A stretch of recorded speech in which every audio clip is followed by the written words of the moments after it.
sort of demon living in your throat, brother? Yeah, it's called my mouth demon. My mouth demon.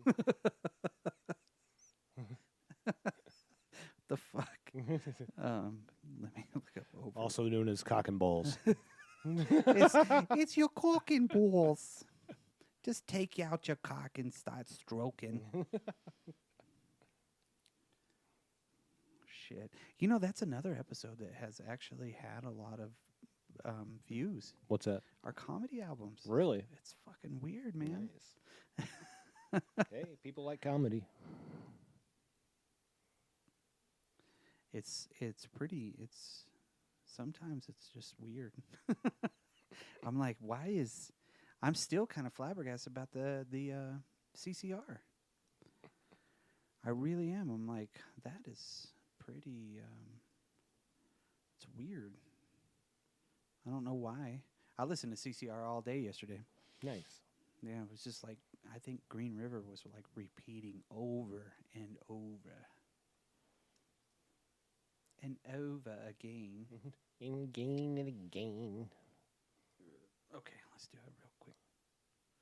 Let's get that 10 seconds for Harambe.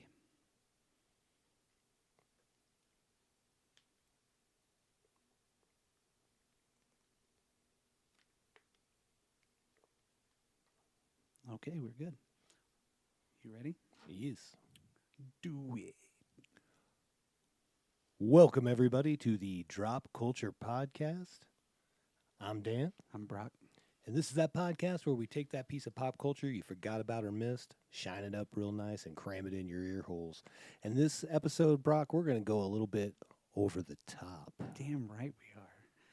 This is a childhood movie of mine that taught me all about arm wrestling, and I still haven't put it into practice. It is the only arm wrestling movie ever made. Is it? I don't know. It's the only one that should have been made. Yep. Yeah, so this is definitely a movie that near and dear to my heart. I spent a good portion of a year every morning waking my friend up, and while he was getting ready, it was either Over the Top on VHS, nice, or Rocky IV. There you go. There you go. I mean, these movies are iconic, and especially this one is, dare I say, one of Stallone's best performances. That wasn't the normal performance of his. It really wasn't. Like Rocky, right? Rocky was great. The very first one, he acted his ass off, and he did a great job, right? Sure. That was probably his best performance, besides Rocky Balboa, in my opinion. You know, Fair. Rambo was good too, you know. But First Blood. Yeah, but not Rambo 2 or No. 3 or 12. First Blood was great. Yeah. And then the last Rambo movie. Yeah, that was good too. Grambo, yeah. Yeah. Grambo. Which, yeah, not bad. He got better, but this one was more. It's a family movie. It is. Oh, it definitely is. I mean, straight up. Yeah. There's points in his acting where he talks so low that the volume, you had to crank the volume up. Right. Because he was like playing it subdued. Yeah. But the volume of his voice didn't, you know. Yeah, he was a very kind of reserved person in this. He didn't really wear his feelings on his sleeve, except for when he was walking up to go freaking like arm wrestle some dude, and you're like, oh my god, it's Rambo. Or when he was trying to connect with his son. Yeah. You know. Right. He was very much like, well, maybe tomorrow. Yeah. See, that wasn't so hard. What? Smiling. You can lay your head on my shoulder. You know, Mike, if you get tired, your neck starts hurting. You're a loser. You know, that's you're rubber and I'm glue. It was a very subdued role. This is like It wasn't over the top. It wasn't. That was holy shit. You just hit it. There was nobody that was over the top in this movie. Even the bad guy. Yeah. Even the Bull. bad guy. Yeah. What was Bull? Whatever. But yeah, no, nobody was really like too much. in this movie. Robert Loggia wasn't over the top. You No. know, nobody was like putting in extra shit on this movie Right. that they didn't have to because they all knew it's a fucking canon movie. Which This sucks. is the end of canon, too. Right, you right, know? right. Which sucks because, you know, I read somewhere that they pestered Stallone enough that he was just like, fuck, screw it. The money kept going up and up and up and up. They Right? gave him like $12 million to be in this role. Right, right. And he was like, nobody's going to see it anyway. And now it's a cult classic. You know, that's what Cannon did well. Yes, and this was it was Menahem Golan. He was the one that directed it. Yeah. And produced it. So I don't know how much he had done as far as like involved this much since the very beginning of Cannon. Right. You know? And oh my God. I mean, it was a montage rock and roll movie. It was a montage rock and roll ad space. Yes, it was. I can't even tell. Brute and Budweiser and Right. He was hauling around freaking something to smell good. Like a man. But I mean, like there was definitely some major product placement Oh my within God. this. And they were even driving in the Rocky Mountains Yeah. with Coors. He is. He is. Yeah, the truck is iconic because the truck is literally like 50 years old at this point, it seems like, you know. Oh, his old truck? Yeah. yeah. I want to go to this time and buy that truck for $7,000 like that No guy did. crap, I'm like, right? He's like, it's a well, great deal. you ain't giving me much choice. So yeah, so this was what I found was weird. This story was written by Gary Conway. Are you familiar with him at all? He was a actor, like he was in was Land of the Giants back in like the late '60s, early '70s. But I feel like if you were going to know him from something, being a horror fan that you are, he was the monster in I Was a Teenage Frankenstein from 1957. I was a teenage Frankenstein. But yeah, he actually wrote this movie. That's crazy. Because it does show Sylvester Stallone and somebody else. They were the screenplay writers. Yeah, screenplay writers. So yeah, not the original story. And I think Gary Conway did this with somebody else as well. Well, I think it was based on kind of a true story. Like a trucker kind of a story. No. Yeah. No? No. In fact, that whole...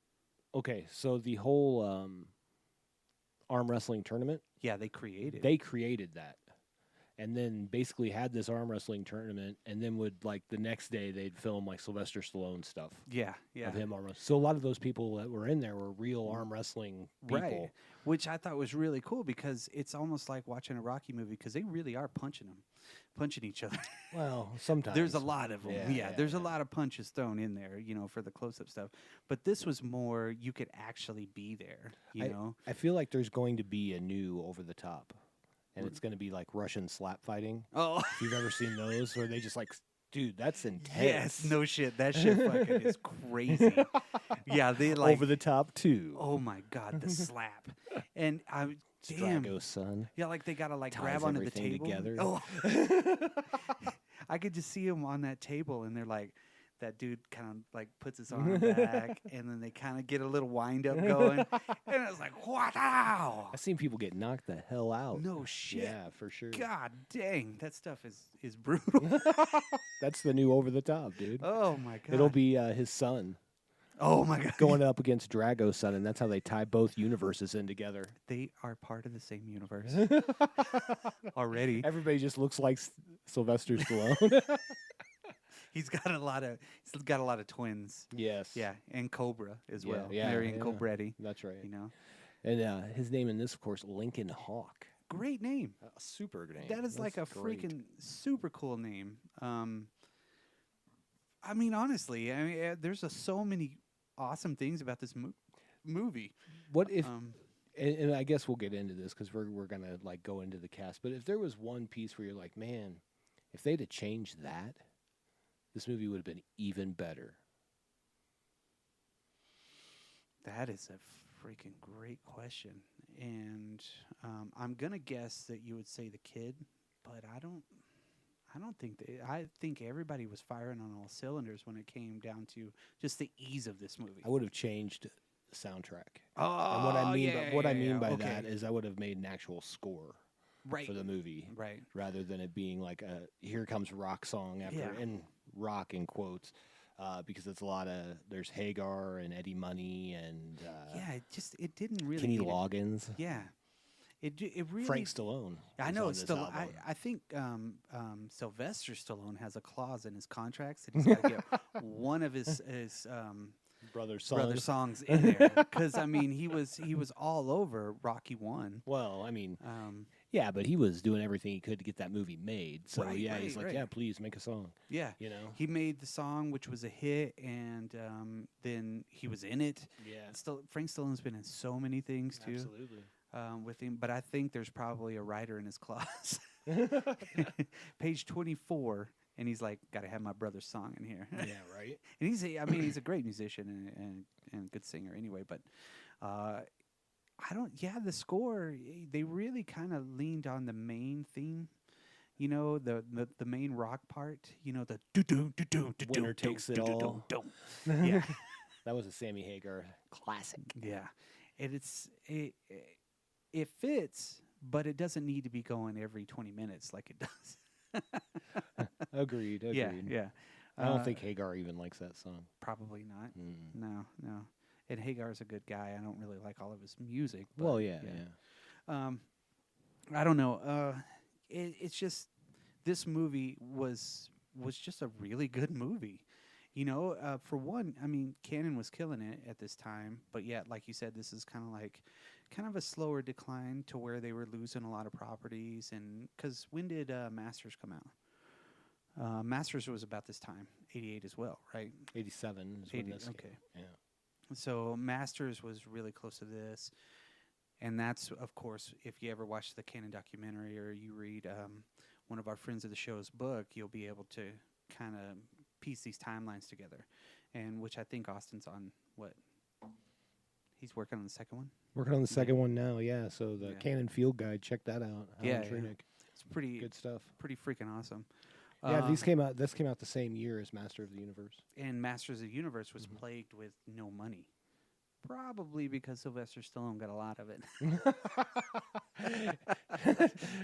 You know what's sad about that is Dolph Lundgren on the other end's like, you son of a bitch. I finally get a starring role and you fucking take it. You bastard. After you beat me so badly in Rocky IV. Well, the first time I watched this movie this week, I was sitting there kind of like, yeah, I remember it. And and it seemed over the top because I was just catching little blips, right?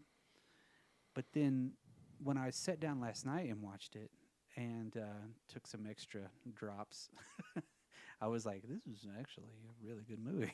It's definitely, like you said, it's a family film. Right. You know, I watched this. This is one of the few movies that I've watched where my wife was like, yeah, I'll watch this with you. Yeah. And she cried. Well, I mean, even Robert Loggia almost made me cry. I know. You can see his heart. Yes. I was like, oh my God, Robert Loggia's going to cry? And I was paying attention last night, too. I was like, I'm not going to get on my phone. I'm not going to do anything. Yeah, of course. I'm not going to do any research. I'm going to zone in.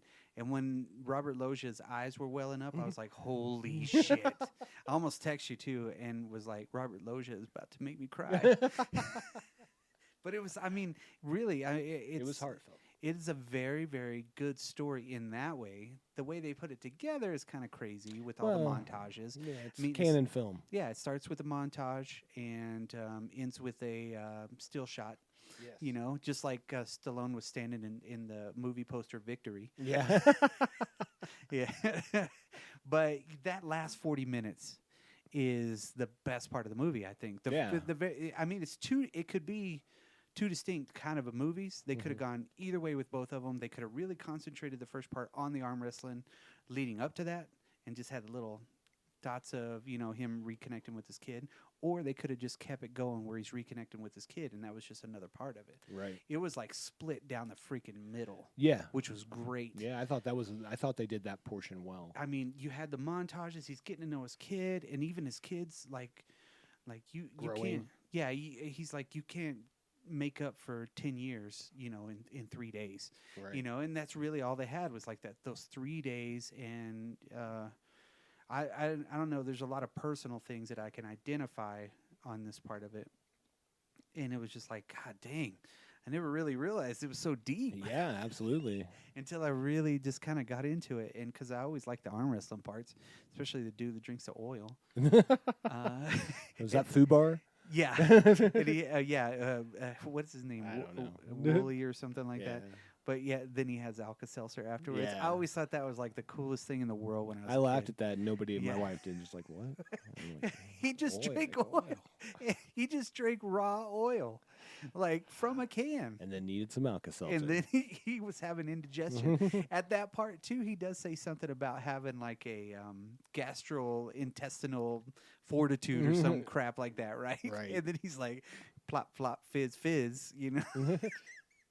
Which, I mean, you got to know those characters super fast. Right. Super fast. And they left his mother's kind of illness ambiguous, I guess. Yeah. Because you At the knew, beginning, right? Yeah, Yeah. you knew there was a little bit of something going on.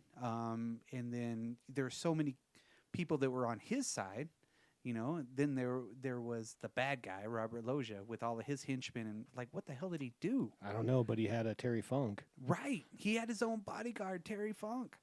I mean, come on. Which, if you're going to have a bodyguard, I feel like that's a good guy to have. Right. But and what makes me think that he owned a trucking company is at the very end of it, it had his last name Trucking.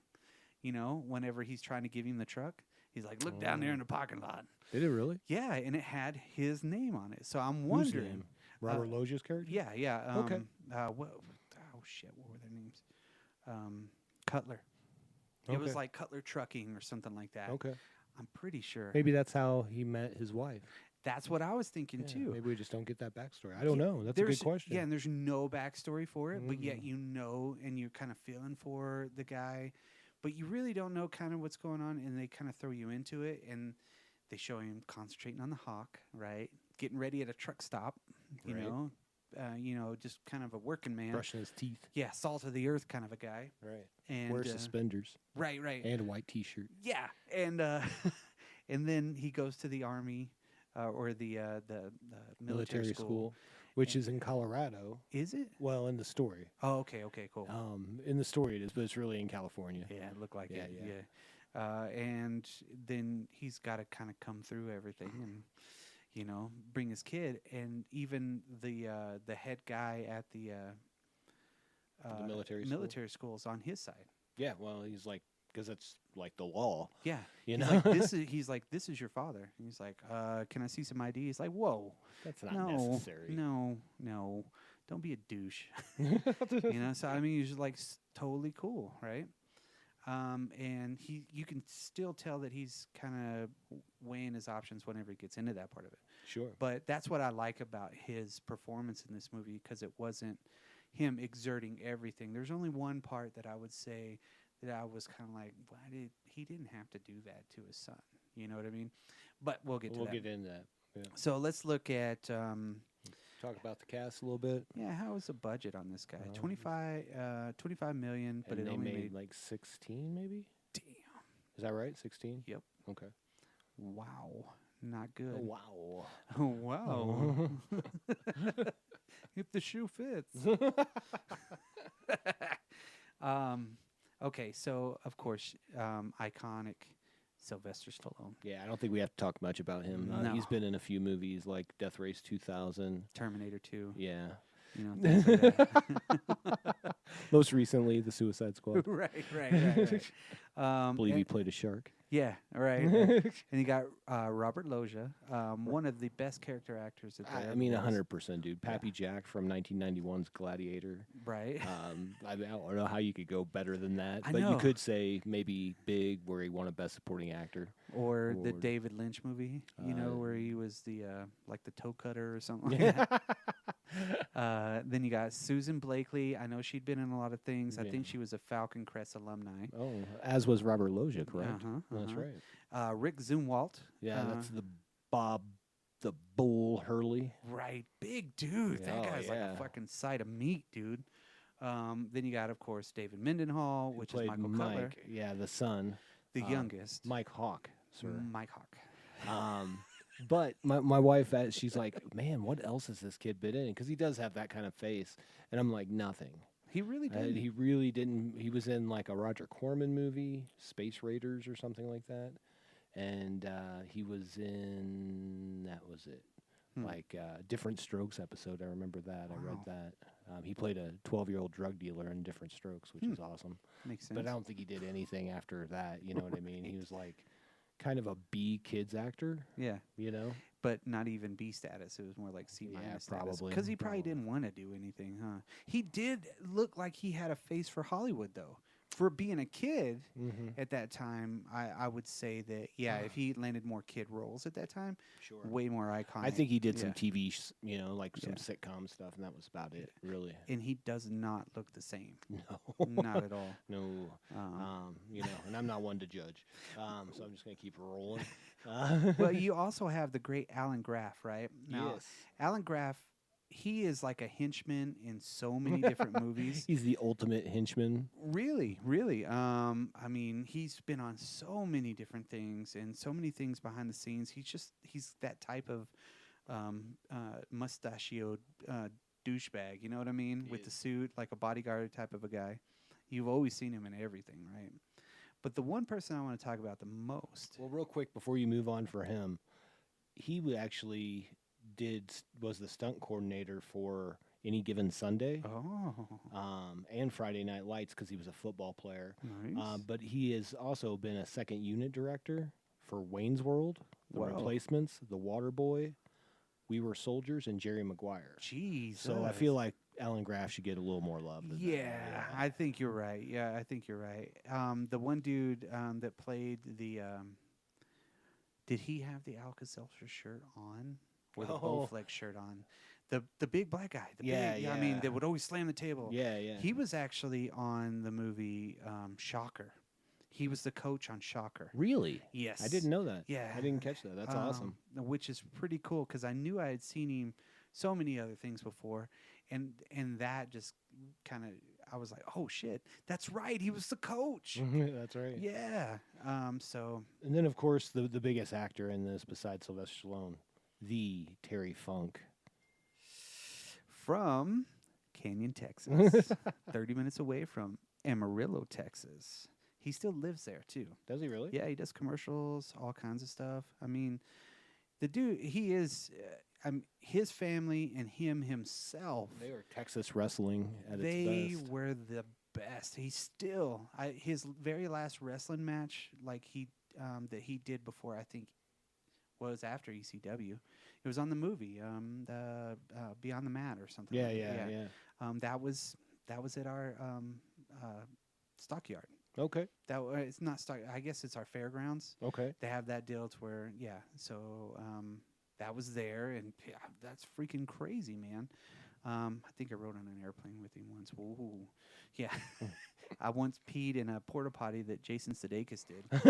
You know, I mean, I was like, does that matter? There was another wrestling family member that's in this, but just like an appearance. That's Scott Norton.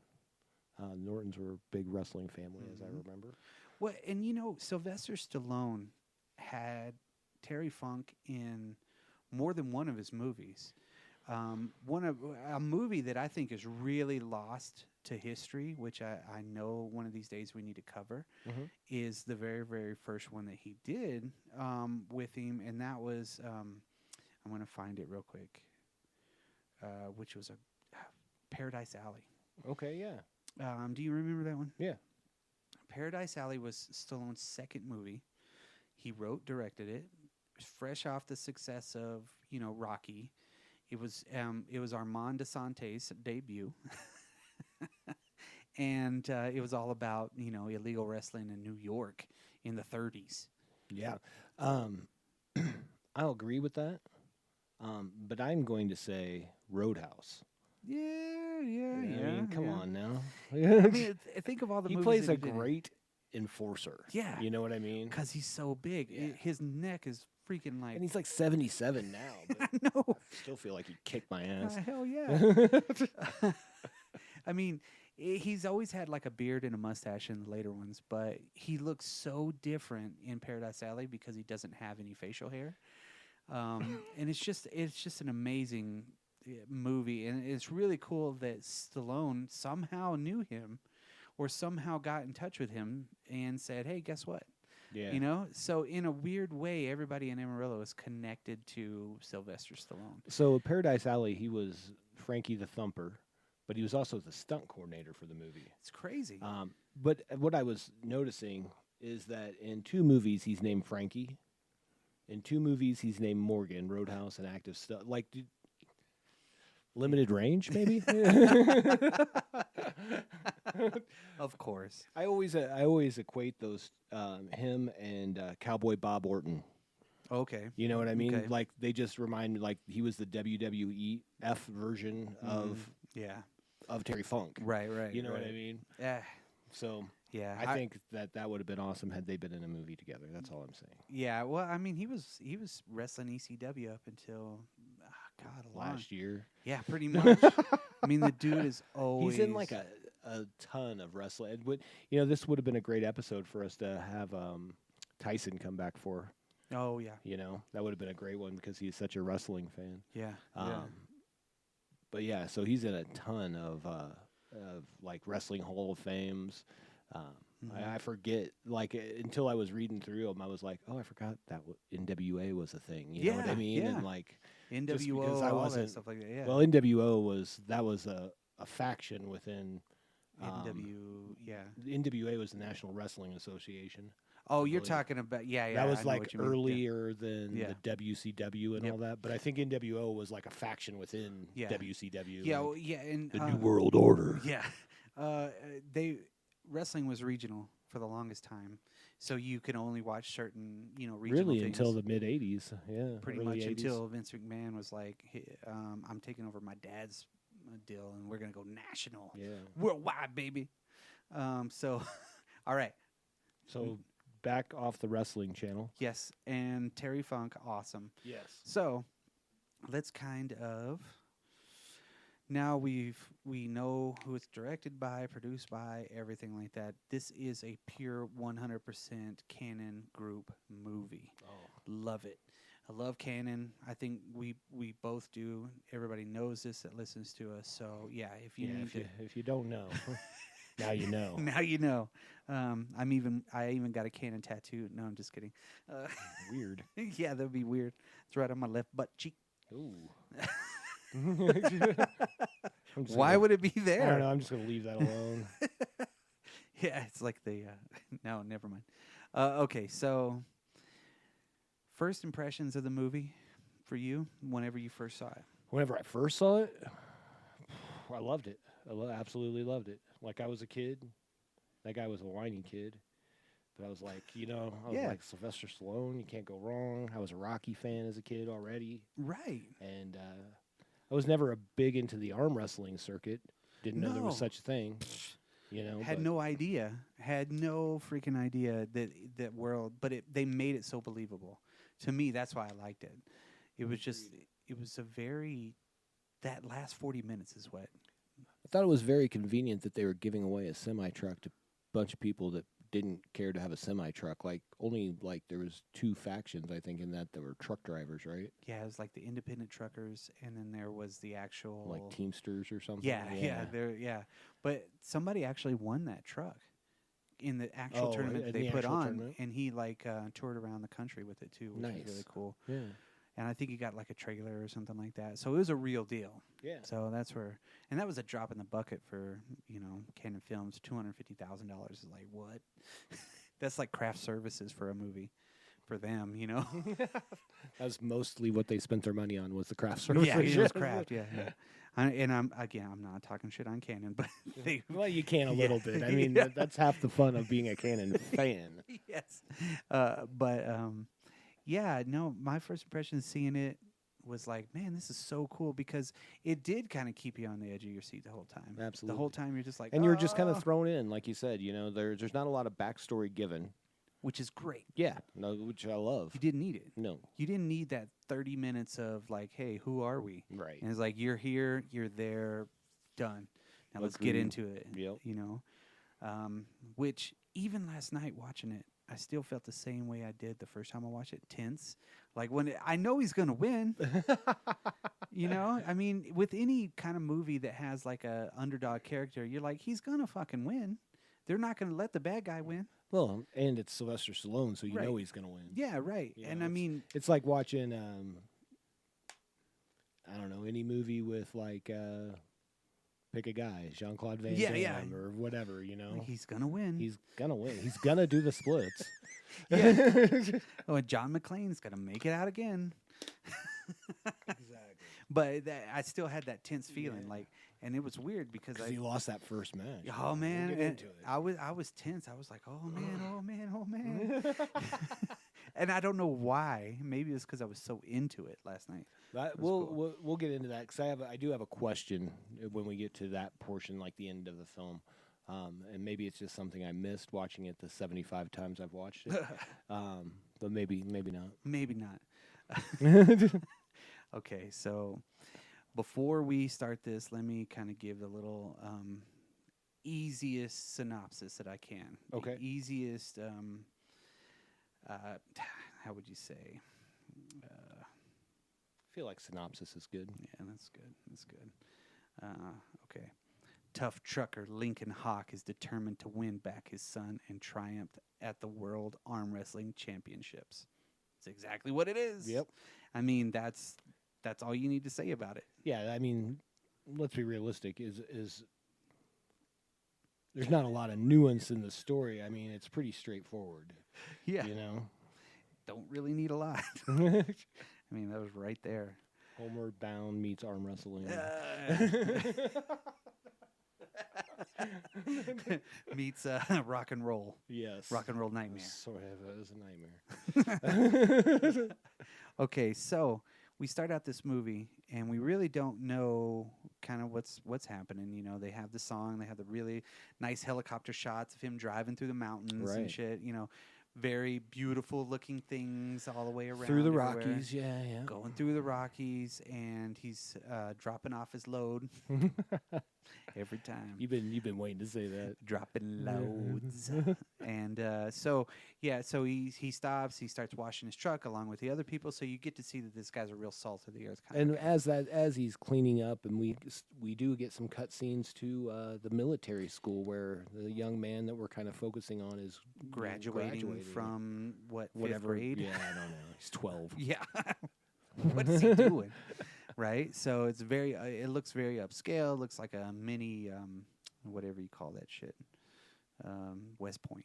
Yeah, it's a military prep school. Right. That's what it is.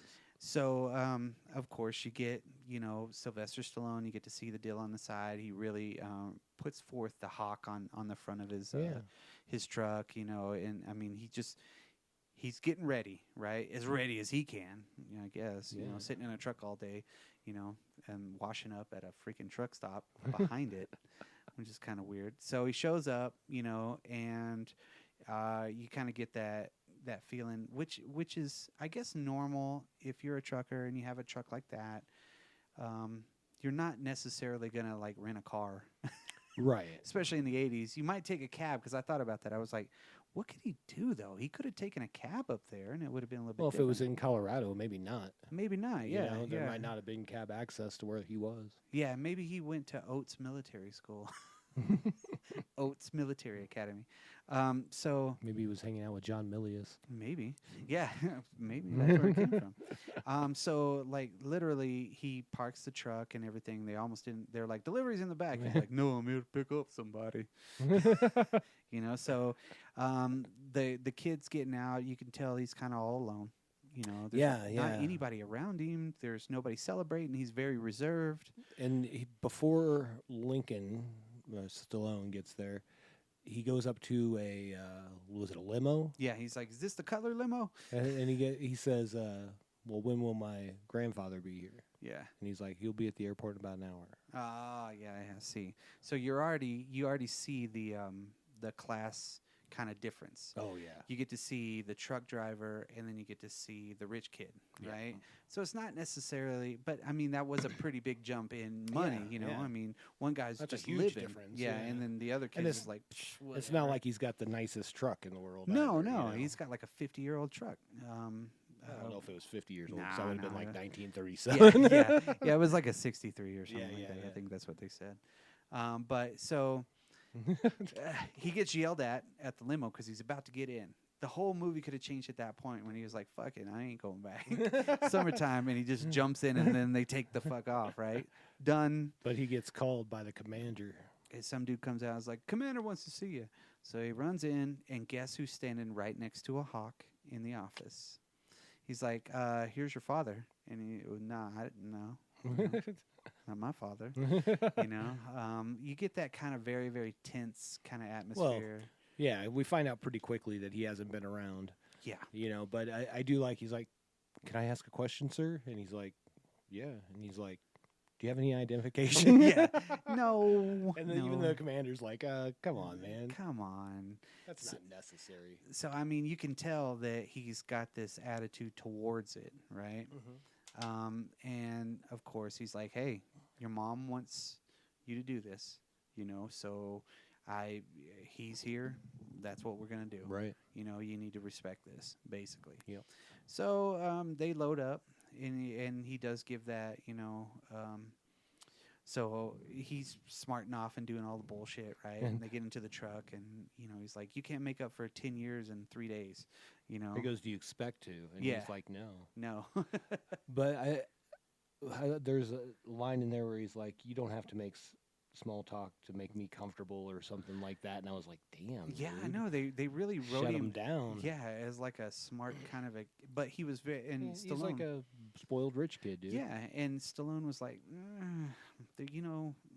that's kind of, he's just like easing into everything because he wants to. Right, You know what I mean? right. He's like, "Hey, there's a steak place up along the way, and we can get a couple of good steaks." He's like, "Did you know?" Do you know about cholesterol? He's like, "Okay, sure." I'm telling you right now, the moment that kid grabbed my stereo more than one time, Ooh, we'd have had a different conversation. man. I'd been like, "Listen, brother." yeah.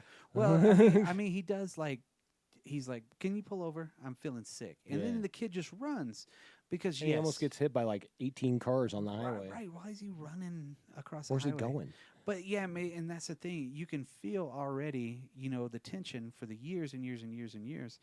And even after he grabs him and is starting to kind of hold him, he's like, "We got to start somewhere." Right. So that's where they started. They started on the worst foot Right. that you possibly can, but that's going to happen. For sure. And it was just kind of like force them together. They have to be able to see eye to eye or see something, Sure. And obviously, he's been told wrong things about his dad. From his grandfather. Yeah, because he does mention, he's like, "Where'd you get all the pictures?" And he's like, "Well, your mom would send them to me." He's like, "Well, if you knew about me this whole time, why didn't you write me a letter?" He's like, "I did. I wrote you every birthday, every Christmas, Any chance I got, I wrote you." And he's like, "Why didn't I see him?" So you're kind of already, wheels are turning. Yeah. And I think that's when they introduce a little bit of Robert Loggia too, right? They're like, "He's got my boy. He's mine." The mansion that he lives in, that's the Beverly Hillbillies mansion, by the way. Oh, that's sweet. Yeah. Fucking A, man. Thought I'd throw that out Dang, there. that's badass. That's even better. But concrete swimming hole. Damn, I have not thought about that show in forever. But yeah, so literally they're driving down the road and they actually stop to go get, a steak and some French fries or something, right? And he orders like a tuna sandwich. Yeah, he's like, "Give me the California health plate." Make it two. Yeah, yeah, because he's like, "Did you know?" And she's like, "What? So what do you want?"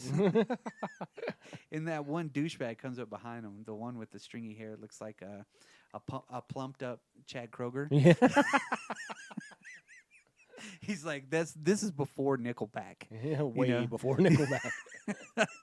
That's where he got his look. You know what I mean? The long, stringy, Like, curly. man, hair. you guys ever seen Over the Top? That's what I'm going for. Yeah. Yeah, that guy at the very first part, the first arm wrestling match he has.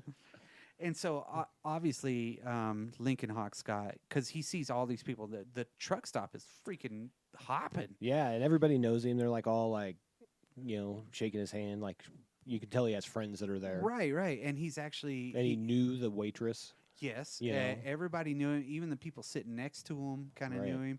But yeah, he had the guy, when he stopped the truck, load him up. you know. So yeah, that was even his then, thought. he's like, He's yo. pulling a load. He's Yeah. like, "Couldn't you go ahead and load me up?" He's like, "Sure thing, sure thing, boss." You know, it was like Emilio Estevez or something like that.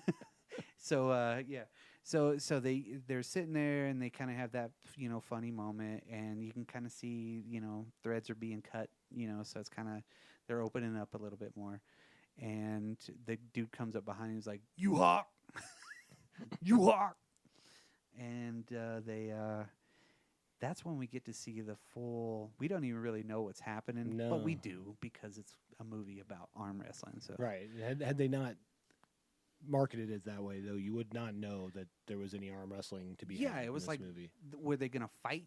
And Yeah. and even his son is like, "Are you gonna fight him?" And he's like, no." Something like that. Yeah, gotta go to work. But he's reluctant to do it. Yeah, because he's with his son. He's trying to spend that time. Right. He's like totally 100% reluctant to do it. But he made $1,000 in 1987 by beating that dude. One dude. Yeah. Yeah, and like one. And this is the match. first time we get to see him flip his hat around to go to work. Yeah, he looks vicious too when he's walking up. Yeah. Ooh. And then, of course, we get the moment when he's locked in battle, arm wrestling battle, and we see him flip his fingers Yeah. over. That was his move. Yeah. Which is an illegal move, by the way. Yeah, absolutely. Yeah. You can't do You that. can't do that in arm wrestling. But It was a many- move that they're like, I don't know. many is of that legal? 12-year-old children definitely did that move Fuck yeah. after watching this. I still do the over the top move. I'm like, it's time. I even taught my son the over the top. I think move. the last person that I arm wrestled was Matt Biera from Colorado Junk Removal. nice. I'm trying to remember who I arm wrestled. God, it was like 12 years ago. Yeah, no. So you get that whole really big, intense kind of lead up, and Right. they're shoulder to shoulder. Everybody's betting. They got the table, and in the background you can see where it says "See you in Vegas." Yep. So I guess it's So like their leading it up, quarterfinals. yep. Well, it's just, Yeah, it's a friendly wager. Yeah. It's like, hey, nobody's here. But then you get to see Bull Hurley, the yeah. big giant fucking dude. Because he approaches the kid first. He grabs his hand. Yeah. He's like, "Hey, kid, What what are you doing with that guy?" He's my dad. I'm going to cry about it. So he gets to see him win, and he gets to see that his father is a little bit more. Well, then he calls him like a huckster, though. He's like, you bamboozled that guy out of money or whatever, hustled him. Yeah, you that's hustled what that man. Watch that scene again, Mhm. but look directly in between them to the guy sitting at the bar. Mm-hmm. Greatest fucking background character ever. Really? He's literally just staring at it all like wide eyed. His eyes are huge, and he's looking down at the kid. He's looking up at him, looking down at the kid. And he's drinking a beer, and he's kind of got this weird shit-eating grin on. And then somebody taps him on the shoulder, and he leans over, and he's doing his background action. You know what I mean? But it was like, did he know him? It was weird. But next time you watch it, and if you're watching it now, or if you just watched it, rewind that scene. Yeah. Pretty awesome. Rewind it. Yes. Rewind it. You can use your automatic rewinding. Oh, it looks like a Corvette. Yeah. We had one of those. Everybody had one of those. I think everybody still does somewhere. Not me. But so yeah, you kind of get that, and he's like, "Huh, that's a little different," you Right. know. So they kind of get back on the road and everything. And doesn't he call his mom the first time there? Yeah. Yeah. And we get to see her in different stages throughout. Yeah. This one, she's kind of up and about. Because She's she not has a really heart bad. problem. I get Heart it. Yeah. disease of some sort or Yeah, something. and she's going really Probably fast. a smoker. Yeah, probably. Yeah, back then. Back shit. then, yeah. Yeah. So that's whenever, she's like, she always ends each one of their conversations. Let me speak to your father. Yeah, And like, he's like, okay, like, and they call each other honey and stuff. Yeah. Like, Yeah. even though they've been estranged for 10 years, So Yeah. there's like some kind of a connection there that we don't know the whole story. there was always the love there, but it was because of so and so. Right. Which we'll get into that. I don't Mhm. wanna ruin it right now. You know what I mean? But yeah, so then don't we get like that's not the first montage afterwards, right? Because whenever they leave that truck stop, I think we get a little bit more of Robert Loggia trying to fight, because doesn't he at that point go back? Because he's talking to his lawyers and stuff about trying to get custody. Right. Right. Right. And then it's like it's like he goes to the military academy. He's like, why'd you let him in? It's perfectly legal. Yeah. It's the wishes of his mother. Right. I mean, everybody knows that his mom's fixing a pass or something, but they don't know how fast it is, because that's the impression that you get. And she alludes to it too, like, hey, you need to get along. You need to do this. And right. So they really get a little bit more into that driving the truck, and that is the first time they stop, right? And he's like, why are you stopping?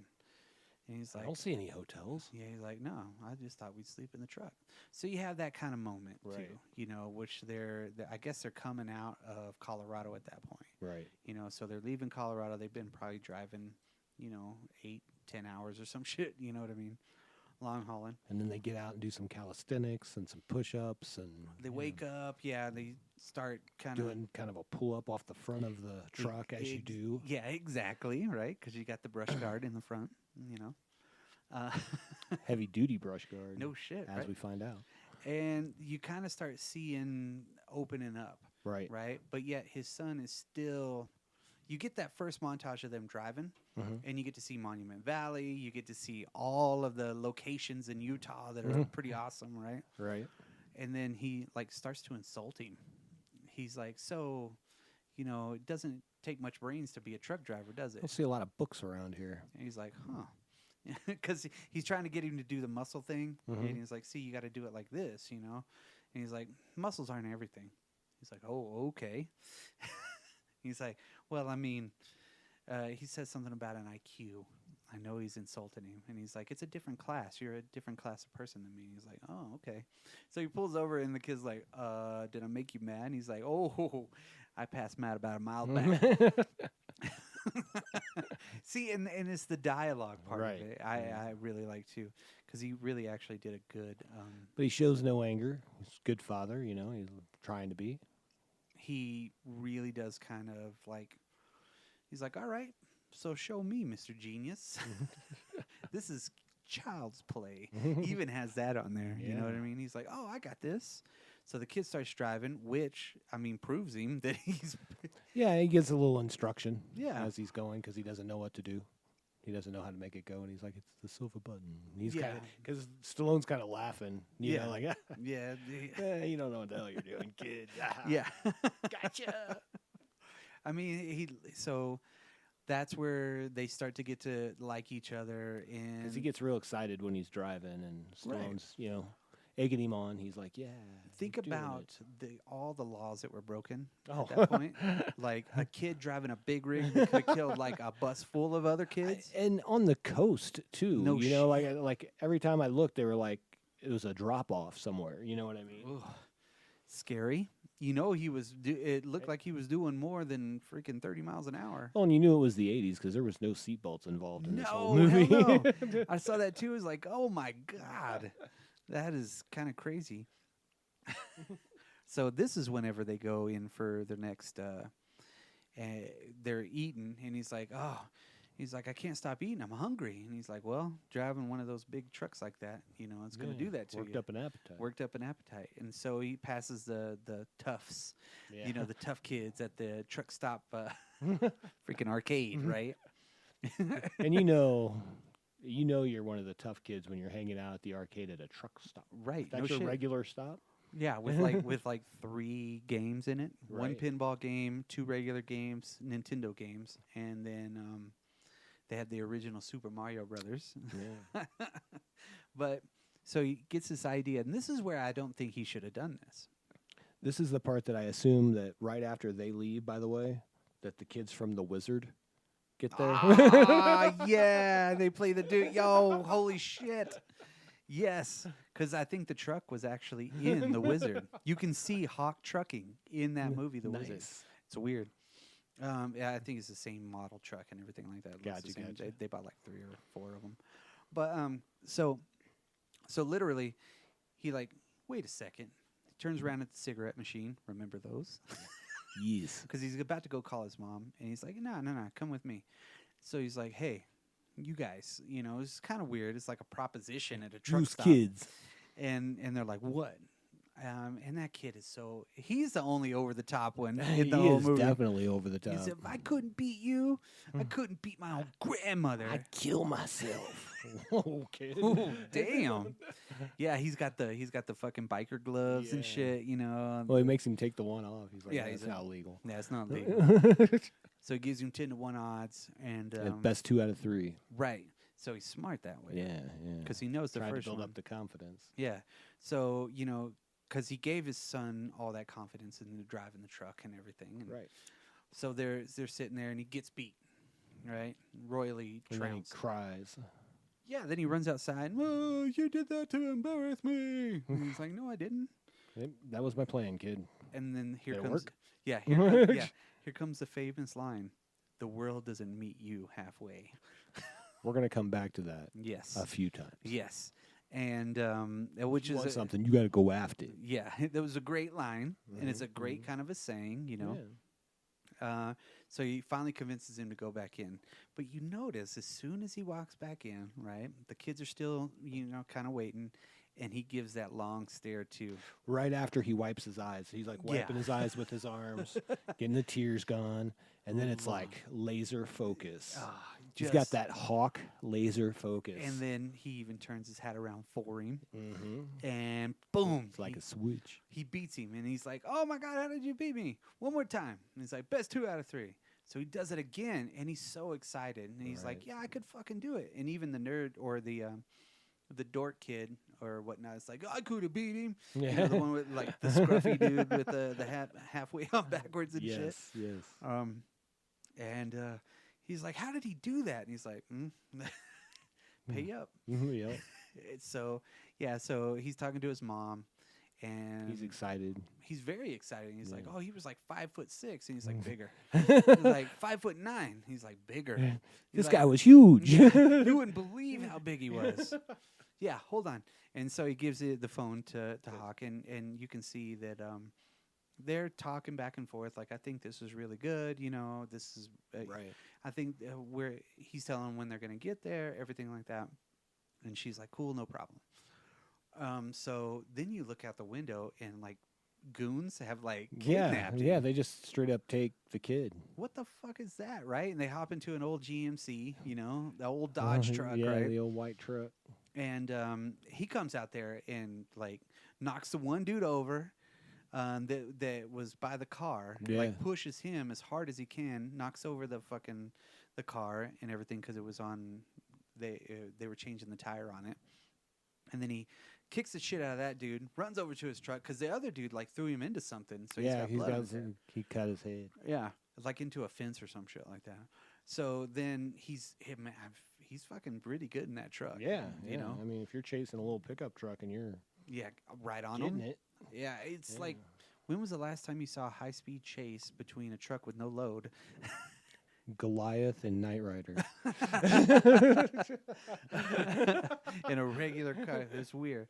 But they end up in some weird, like, I don't know why those guys didn't stay on the road. They were like cutting across some weird dirt parking lot. If we learned anything from Big Trouble in Little China, all they had to do was go through some alleys. Right. They would have lost him. Now here's a little tidbit of things that I noticed too. Okay, remember before he was about to drive the truck, he said, "Oh, I've driven a dune buggy before." Yeah. I was like, okay. What do they run into? A dune buggy. A dune buggy. A gold dune buggy. Like, that kind of dune buggy. You know what I mean? And I was like, oh my God, they threw it in there. Maybe it was intentional. Maybe it was unintentional. I think it was unintentional. But I would like to think that they were like, put a dune buggy right there. I think Mannheim was probably like, I got this dune buggy.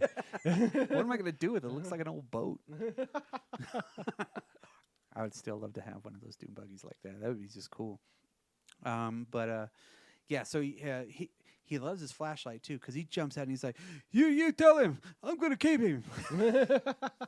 He's got his fucking big ass mag light, the fucking. That's a great weapon. Oh my God, that thing is like that shit will kick the crap out of you with the batteries and everything. It's screwed on so you won't lose the batteries. It's all metal. So, Then they go to the hospital, right? well, then you kind of get to see Robert Loggia come in and talk to his daughter. Oh, that's right. And she's laying down there in bed, and he's like, "Hey, the guy's a loser. Why are you doing this? He's my son." It's like, "No, he's not. Yeah. It's his son. How about you, lay the fuck off?" And he's like, "Oh, I'm Robert Loggia." And then she starts getting a little of a clump, like having some issues, and he's like, "I'm sorry, Yeah. I upset you, and It's like, I'll come go." back." Yeah. So then, of course, they're still looking for the legal part of it, and then they do some more driving, right? What? Yeah. They do some more driving, and they end up. Yeah, I think right then that's pretty much about the split where they go to the hospital. Right. And he's so happy. He's really getting along with his father. Everything's going good. They're walking in, and it looks like they were on the set of Star Trek in that hospital. Yeah. Because the lobby had the directory on it. Right. Every time I see that, I'm thinking, oh my God, that is just like Star Trek: The Voyage Home. It just reminds me of that. I don't know why. And then, of course, we find out that before they made it there, the mother had passed. She passed that afternoon. Yeah. So, of course, home dude's a little pissed, Michael. Yeah. He blames him for, not being able to spend those last moments with his mom. Yeah, if I wasn't with you, I would have seen her. Right. Nobody knew it was going to happen that fast. Right. She just took a turn for the worse and then passed away. So, at that point, he doesn't really chase after him too much. He lets him get into a cab and just take off. Right. So, of course, I guess he goes home, and Lincoln's just like, okay. He kind of is like, I'm giving it up. Fuck it. You know what I mean? Well, isn't this where he goes and tries to go see Michael at the mansion? Yeah, he basically goes up to the gate, and that one dude that I said that was in everything, he's like, "You're not wanted here." And he's like, okay. He's like, "I see here." And right in his eyes, you see that, "I'll be back." Yeah, exactly. So he backs up the truck, and then he goes full speed, knocks over all of the Takes out the gate, a bunch of statues, and in the front door. In the front door. I mean, how could you? You couldn't Right. get any better than that. And there's no damage to that truck whatsoever. No. He runs in. That's because that truck was built in the 60s. Right. It had an awesome brush guard. Yes. It had enough to knock down all that, That's that right. marble and shit. So, of course, Robert Loggia and Michael, they're at the top of the stairs. He's screaming at him. And then the other guys come in, and they pin him down. Cops show up and everything, so he gets arrested. Right. He's like, "I want you to come with me. Come with me." You know what I mean? Because at that moment, that was a really big moment for Sylvester Stallone whenever they found out that she died, to kind of step up at that point. But he Right. kind of dropped the ball, if you think about it. Because when he went outside and he's crying, and he let him go. Yeah. At that point, he should have been like, "No. We're gonna work this out at this point. We gotta do this, Right. But he kind of, again, it was the old, but that sets up, the final arc of the movie anyway. Sure. So he gets arrested, and so he's in jail. And apparently, everywhere in 1988, it was so hot that everybody was sweating. 87. 87, Yeah. yes. This is a hot one. It was like a hot summer. And because, he's sweating his balls off. They're sweating in the truck. Everywhere is just sweat. It's summertime. There ain't no air conditioning in that truck or in that prison or jail, rather. Yes, right. Yeah. And so, Hawk, somebody's here to see you. So he goes in there, and it's behind the fence, and That's the personal secretary of Yes. Robert Loggia. it's the asshole. You know what I mean? It's the asshole, his personal secretary. And he's like, so That was before they came up with executive assistant. Oh, that's right. It's secretary. Weird. So he's like, "Hey, no dice about it. We just want you get the fuck out of here. Don't come back." He's like, "But what does Mike say?" He's like, "Hold on. Let me tell him yourself." You can ask him. Yeah. I was like, "Holy shit." So that's a pretty emotional part, because at that point, you notice sometimes with actors, and this is where I kind of was noticing his performance a little bit more. Stallone has this way, like all the greater actors at that point. We're talking like, and I'm not going to ever 100% compare him to like Marlon Brando, but Brando had a way he did his stuff, and Val Kilmer, everybody like that, Sure. right? Where they would use the things around him to make it feel more real. Right. You know, like he was always like touching things and, you know, kind of exploring things and, you know, kind of being uneasy, and he would grab the fence and kind of pick at it, you know, do things like that. You Absolutely. know, that made it seem more real. And this is where it's really quiet too. And he's like, I have a life here. He's like, I feel more secure. Right. And Which is understandable because he's like, where will we go? yeah, what are we going to do? Yeah. And he's like, it doesn't matter because we'd be together. Right. You know, so it's like, all right. You can see his side, but you can see the kid's side too. But Well, and the kids, you could tell that it's been a big change. So there's definitely a connection there now, right, but it's more about his future. right. And he doesn't feel like he's going to have a good future if he 'Cause- goes with him. Probably because the grandfather kind of fed Talk that sh- as well. Does nothing but talk shit. Right. He even asked him at one point, "Are you still a drug dealer?" And he's like, "No, I've never been a drug dealer. What are you talking about?" But he ends up signing over custody. Yeah, and you see that part where he's like, I don't want to go with you. It's my choice." And Stallone just kind of puts his hands in his eyes, you know, and he just Right. kind of like is holding this amount of rage back. And that's again another propel for him, you Yeah. know, for what he wants to do. Right. But they do mention Robert Loggia and the secretary and Terry Funk and lawyers and blah blah blah. They're sitting in one room, and he's like, "How's he going to support him? He's a bum." You know what I mean? Right. Because we do get that scene right before this where he says, look, we don't have a leg to stand on. Yeah. Yeah. You know, he is his father. Yeah. You can't So- do anything about it. Really, had he not come blasting through there, He would have been okay. he would have been fine. But That's- that again, that's his a- character. But that's a lesson for you 1980s kids. And see, and that's the character. That's the character. He was irresponsible, and he didn't really. He wasn't there. He wasn't present in that kind of a part of a deal, you Right. know, which is I just got a confirmation for a Sonic order from 8-9. nice. Yeah. Hey, congratulations. Thanks. I ordered that cheeseburger and large iced tea 6 days ago. Awesome. Nice. Sorry to digress, but Yeah, that but was weird. So he's like, all right, I'm done. They let him go. You know, he shows up. He's in Vegas now. Yeah. You know, so He's out selling his truck. he's getting money, Yeah. right? Because it's Vegas, and you know the tournament's coming up. That was his whole deal. He's going to want to get there. He wants to make enough money to buy his own trucking company and blah, blah, blah, blah, blah, blah, blah, blah, blah, right? That was his way out. So he was already trying to be – his main goal was to provide for his son and Right. him and everybody else, you know, around him. Right. But his son was part of probably one of the wealthiest families in the world. I mean, you're living in the Beverly Hills Billy Mansion. Come on. Right. I know. I mean, You got a concrete swimming hole. it's crazy. The guy's like super rich, private jet rich. Yeah, yeah. You know, For sure. G5 baby. And so, G6. Oh, well, sorry. Anyways. so what's so crazy? He gets in there and he gets rid of everything. Like he only has like 3 outfits anyway. yeah, right. well, I mean, he doesn't, there's not a 'Cause- lot of disparity in what he's wearing, so he probably just has 3 of the same outfit. Right, because you Um, get to see that one scene to where he's like sitting on the back of the truck by the coast. He's watching the sun go down. He's playing with his flashlight.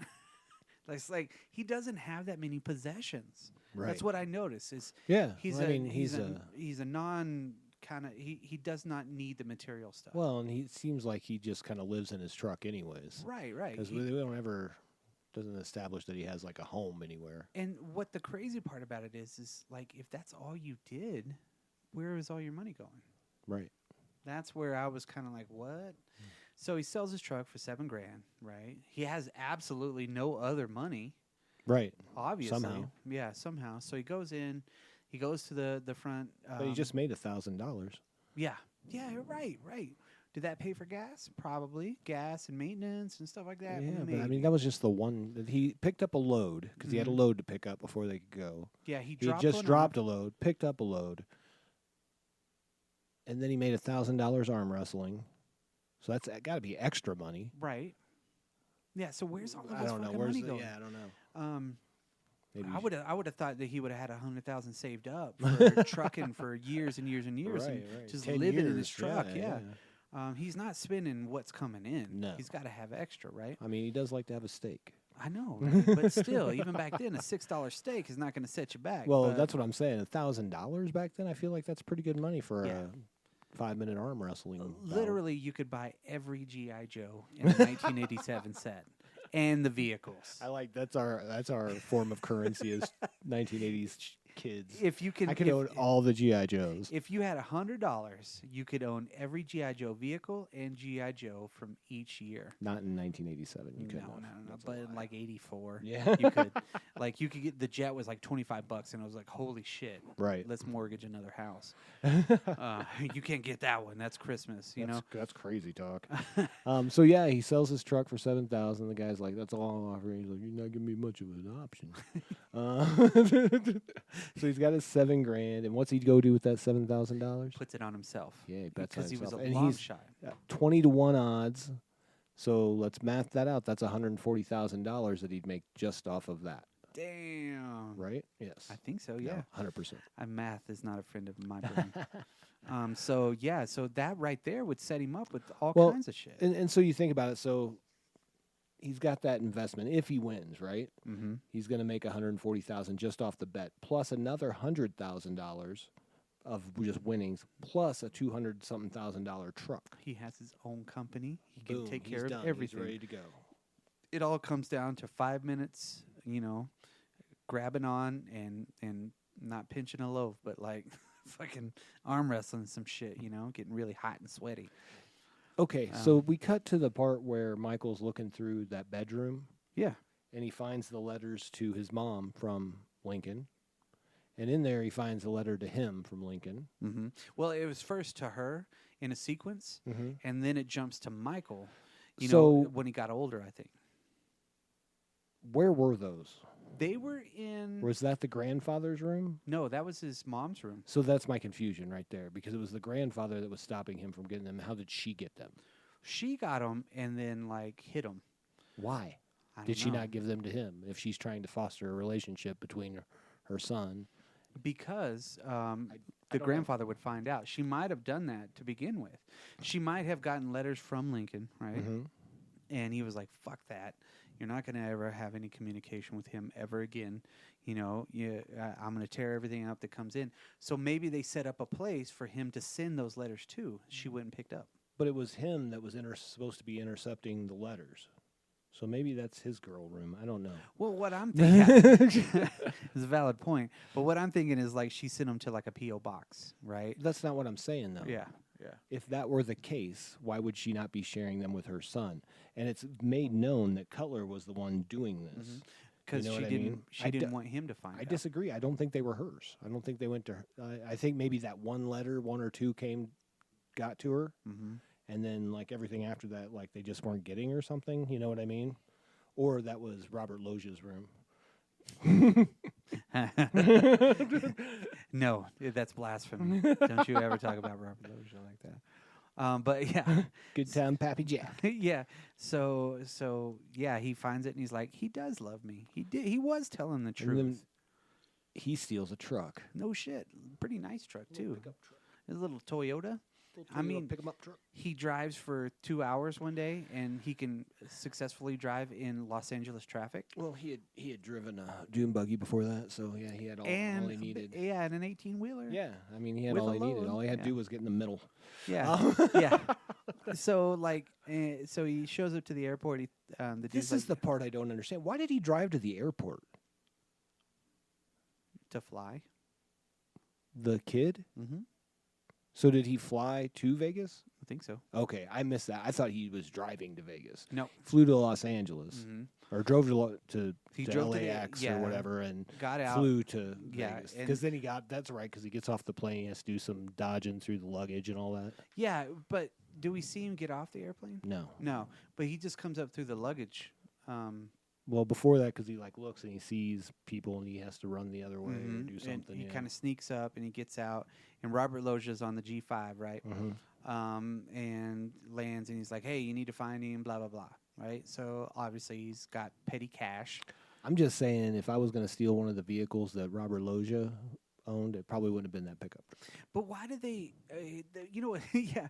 Well, what's funny is like whenever they're going after him, they hop in the limo. Yeah.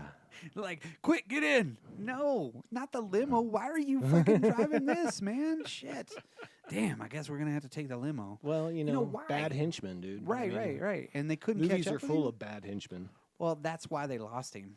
It's because Right. they were in a fucking limo. Sure. Yeah. There's no. Yeah. Okay, that makes sense.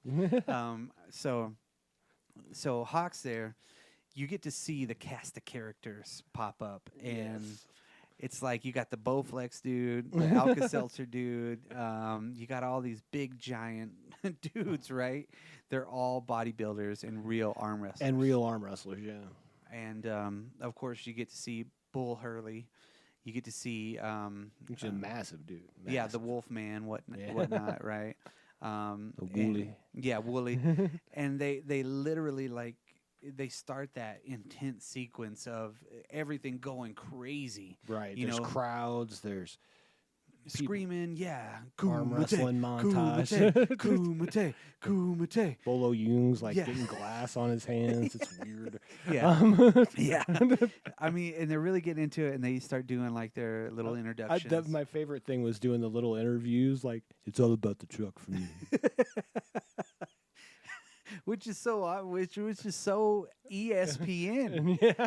It is so freaking ESPN, and I don't even remember if ESPN did that shit back in the day. Yeah, I don't know if they did arm wrestling, but I mean that was very much. But like They a bowling. definitely did that It kind kind of of thing. reminds me of like a bowling tournament type of a deal. And, Yes. they're standing in front of the Lincoln Town Car and shit. Right. Like, yeah, I'm really doing this, And, they're all fucking badasses, Oh, too. yeah. They're like, come to my table, I'm going to rip your goddamn arm off. Breaking arms and what's Yeah. drive trucks, break arms, and Yeah. win arm wrestling contests or something. He said. Cutting farts and breaking hearts. What? That was old Hurley right Yeah. there. Yeah. Bull.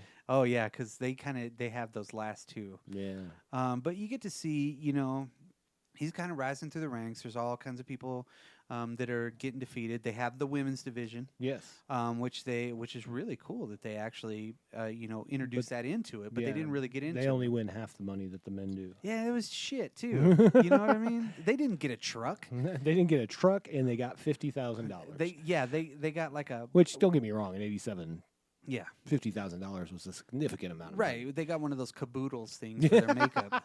You know what I mean? That shit. Yeah, it's they're kinda- like which is shit. you Yeah, know? yeah. So yeah, like you said, they were filming the day after with the same crowds and everything like Right. that in there that were there for the actual tournament because they did the tournament in one day too. Yeah. They filmed all this stuff the next day while everything was still built, Right. which is pretty cool. And he makes it to the final 8, the Elite 8, if you will, right? Yes. Yeah. Yeah. And that's where we really start focusing in on these main characters that we've kind of built up through watching the montage of arm wrestling. Right. Now we're down to these main players. Yes, and it's very rocking. The cinematography and the cameras make the colors look so cool, and it's a big giant dynamite event. You know what I Yeah, mean? It's better than any absolutely. bowling tournament you'd ever go to. Yeah. I mean, and they keep dropping the arm wrestling boosts. You Yeah. know, each time the tables they kind of get So shorter we and get shorter. down to 4, And he hasn't lost. It's a double elimination. which they say 7,000 times just so the Exactly. watcher is not like freaked out. Because Yeah. even if somebody loses, they can still come back. That's right. Right? So, and this is all taking part in one day too.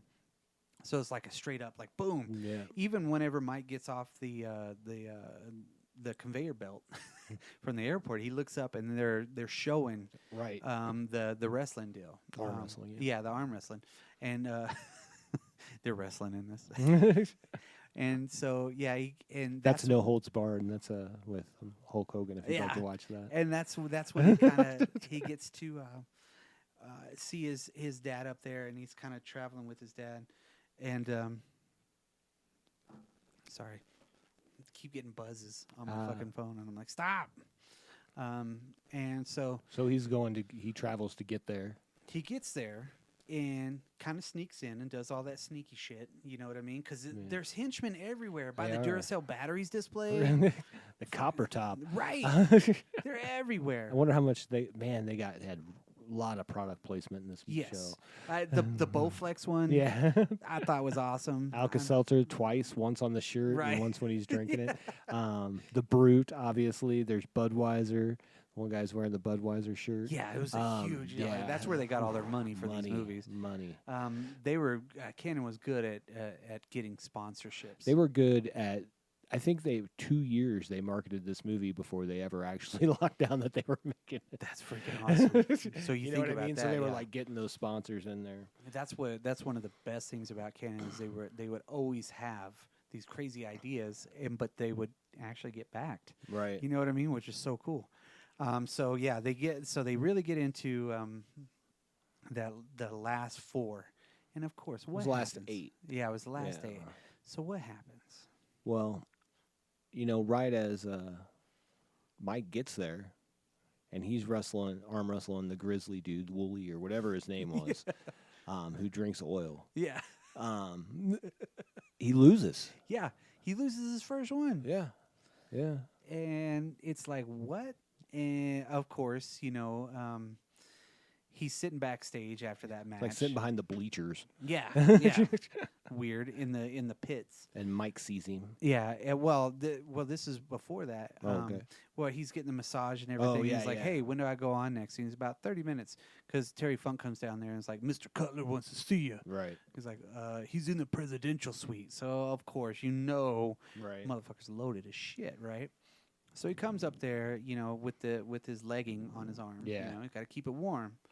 And so he's walking up there, and they get into their whole argument where he's like, "You were the one driving us apart," but he never 100% ever goes off on Robert Loggia. No. Never does, and I don't know why he was more subdued with that than anything else. Good guy. He doesn't, He's like, we're not going to do this shit. And he's Right. like, then he directs him outside. He's like, first he's like, "Why are you going to blame this on me?" He's like, "But, you could just see he's just holding everything back." So he goes outside and he shows a truck, and I think it does say Cutler Trucking on it. And then he's like, "That's yours." Right. If It's you just even walk nicer away. than the one that he's going to win. Yeah, this is. And doesn't he offer him some money too? Yeah. Like $500,000, I think. Yeah, it was something like Yeah, that. it It was was a like, lot of "Here's a money. check," and he's like, "Screw you." Yeah. He puts the check back in his pocket. Yeah. I would have taken that money and then put it on myself. And then he turns around to leave, and Terry Funk stops him, pushes him back. He's still talking to you, or whatever. And then he puts Terry Funk through the glass door. No shit. Just he does a double punch in the stomach. It's like boom, boom, bam, uppercut. Uppercut. What? I'll tell you what. Yeah, I'll get to it later. But so he goes back downstairs, of course, and that's when he's sitting alone. Okay. Puts on the New York shirt, and Yeah. then Mike finds him. Yep. He's like, "Hey." He's like, "What are you doing here, Mike?" He's like, "Oh, I know my way around," or some shit like that, right? I have my ways. So he's like, "I want to live with you, Dad." And he's like, "No way. All right. But your grandfather's never going to let it happen because I already signed over rights and all of this." And he's like, "No, but I don't care. It's my choice. Yeah, it's my choice. We're going. That's the extra." And he's like, "If you win, we can do whatever we want to." And he's like, "Well, I don't think I want to win." It's like, "Wait a minute. So that was all crap? You don't even believe what you told me. You're right. You're telling me this, and yet you don't believe it yourself. You don't even believe in yourself. I believe in you. I want to hang out with you. I want to be your son," and all. It kind of gives him that pep talk, which is that's kind of an unusual deal when the kid's doing it to the father, Right. And Well, that just shows that everybody has their moments of weakness, right? right. You got to figure that he lost his match. He went and had stupid conversation with Robert Loggia, who obviously demeans him constantly. Yeah. And then, Terry Funk, he had to put him through a glass door. Yeah. So yeah. he's a little down. Yeah. He's a little, because everything's coming up at that one point. Right, Everything's culminating in the next 20 minutes. And that guy's name was John Grizzly, by the way. Oh, Grizzly. Yeah. Yeah. I knew Woolly, Yeah. Bear, whatever. Grizzle. Grizzle. Yes, the guy he lost to. Yeah. Who he then Has to. now he comes back, but he's uber focused. Mm-hmm. He's like intense. This time it's like no holds barred. Comedy comes in threes. So and that was only two. So literally, foreshadowing. yeah. So literally, the dude is like sitting there and goes in for that second one, right? So he beats him this time, Like quick. yeah. And the It's dude's not like, even- ah. Yeah. So it's like, holy shit. So he's pumped beyond pumped, Right. right? So then you get to everybody else is getting eliminated, and the coach from Shocker, Yeah. he gets with him, and he's still kind of like he's not ready, he's not in the zone. He's walking the table, and he's like, "Come on, man, you need to get in here." And so he grabs him, and then he like take his arm away, and he's just not there yet. So he goes into it, right? And that was the crazy part because there was a foul. They called a foul on the other dude. And he's like, "Foul? What do you mean a foul? He's the one that's not on the goddamn table." And then they finally do it, and it's like, boom, The quickest match ever. yes. He's like, I wasn't even ready. I wasn't ready. I wasn't ready. You cheating me. And so that puts him in the final Right. with Bull Hurley. Yeah. Because Bull Hurley is like, what, the 5-time champion Yeah.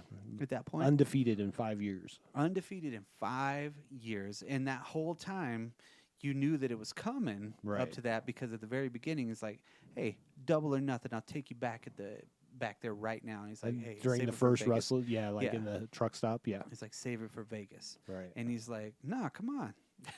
You know your old man's chicken? Yella. Yeah, he's yellow.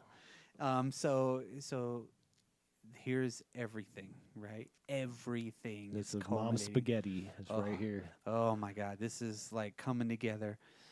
You can see it, and Bull Hurley's got like the dude is massive. He's at least 6'4", 6'5", you know. Easily. And outweighs him by at least 120 pounds. That's what he says. 120-pound do weight they? difference. Yeah, it's like Yeah. 100.